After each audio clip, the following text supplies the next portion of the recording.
Today on Rosette, we are making this ribbon rosette ornament.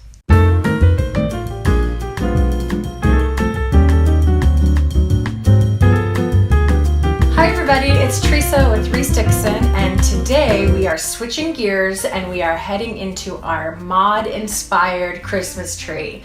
We're going to start with this ribbon rosette ornament. It is so simple, but I love how it adds such a huge burst of color and style to my Christmas tree. So let's get right to it, and I'll turn the camera around and show you how to make this. Here's our finished rosette. This is what we're aiming for. So the first thing you'll need is some ribbon. I have a ton of this velvet ribbon that I just scored at a thrift store, and I like it because it's really got some stiffness to it, which will hold a good shape, as you can see, because it's already holding the accordion fold that I pleated into it. So you just need to take your ribbon, and there's really no formula for how long to fold it or how much ribbon you need. I really just took a guess and then folded it back and forth on itself until you get a good sized chunk. Once you experiment with this a little bit, you'll figure out, you know, how full you like each of your rosettes and therefore how much ribbon to make. I also did, in my experimenting, I liked to keep the little folds shorter rather than longer because it makes it firmer and look fuller. The longer they get, the wider they kind of spread out from each other. So that was just my personal preference, but you can figure out what works for you. The only point is that you will be accordion folding it. So now what we're gonna do is, with a needle and thread, go through and kind of sew all those layers together. I'm going to start on the inside of that first fold and bring my needle through both of those layers.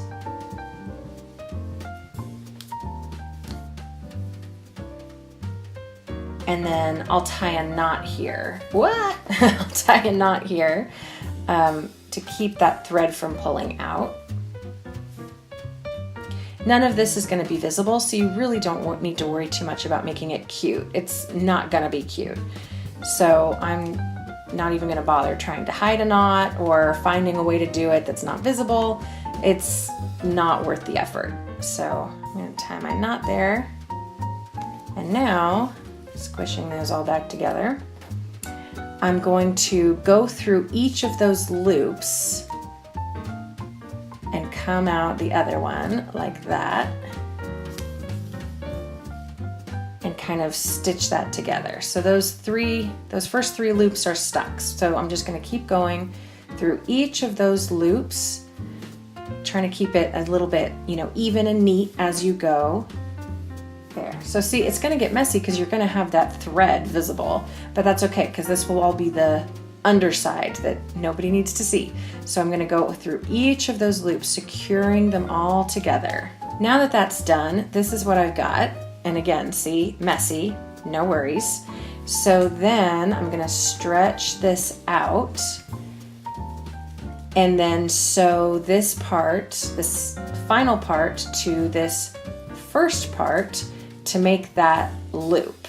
And it's going to be a little bit of a fiddly process. You can see all these little loops just want to collapse in and get in your way, but we'll get to making those lay flat later. For now, we're just going to secure that little piece to give us a solid round rosette. I've got this round. You can see that when I sewed my ends together here, unlike the other ones, I didn't just sew the very edge.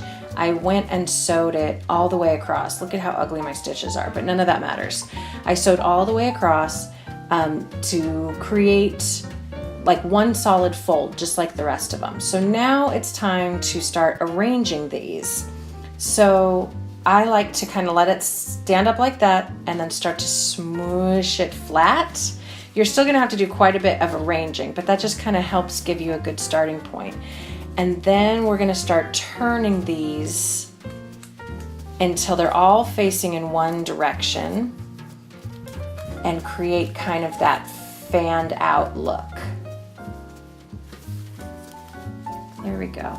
This is actually the trickiest part of the whole thing. It takes just a little bit of, fiddling with it all. And this is where it actually helps if you don't have a firm crease when you fold it. Mine have a firm crease in part because I've been working on this. It's taken me a little while to get this video right, but also because of the ribbon that I used being such a firm, like it's got this firm backing. But if you're using, if you don't take 10 takes to get this right, it works best if you don't have a crease. That just gives you a little bit more room to maneuver and get things laying right. So this is basically how it's going to look. I'm going to take just another couple of seconds to try to get this laid out as evenly as possible. There we go. Okay, so that looks pretty even to me. So now I'm going to come back with my thread and I'm going to just tack down around that outer little fan. I actually did about 3 rounds to make this super secure so that nothing can shift around on me.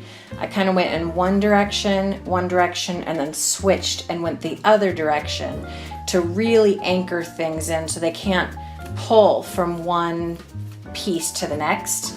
So I just tied a little knot and I'm done with my sewing part.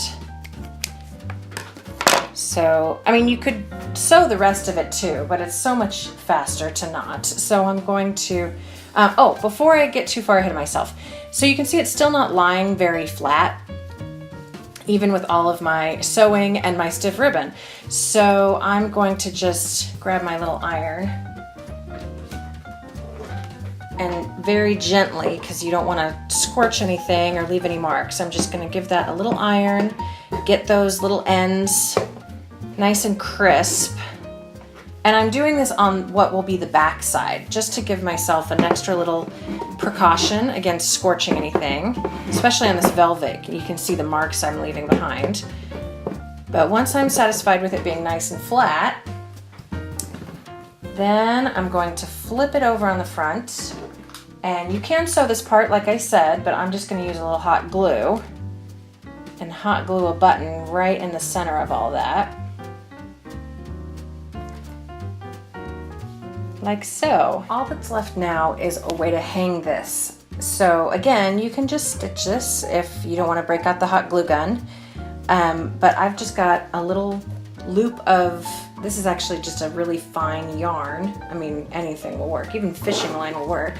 And I'm just gonna do a little bit of hot glue, just the tiniest bit right there.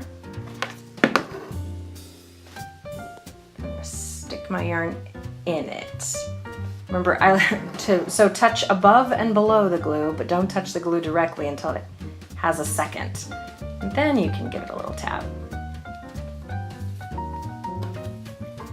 And so there we go. There is my rosette ornament all done and ready to go on my tree.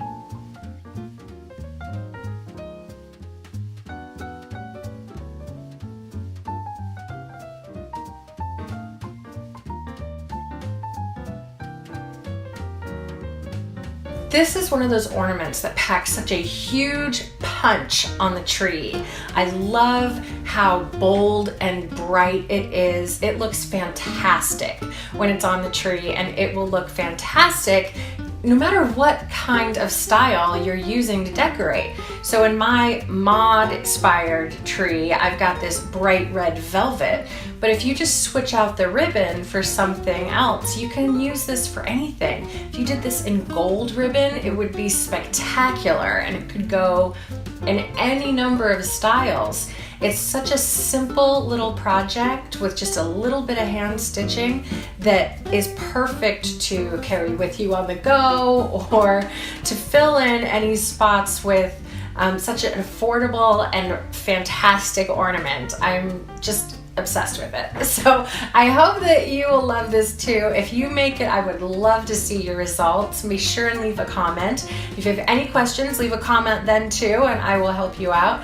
Be sure and subscribe, because we are just starting this mod tree. I have so much more in store for you. You are not going to want to miss. And we'll see you next time. Bye-bye.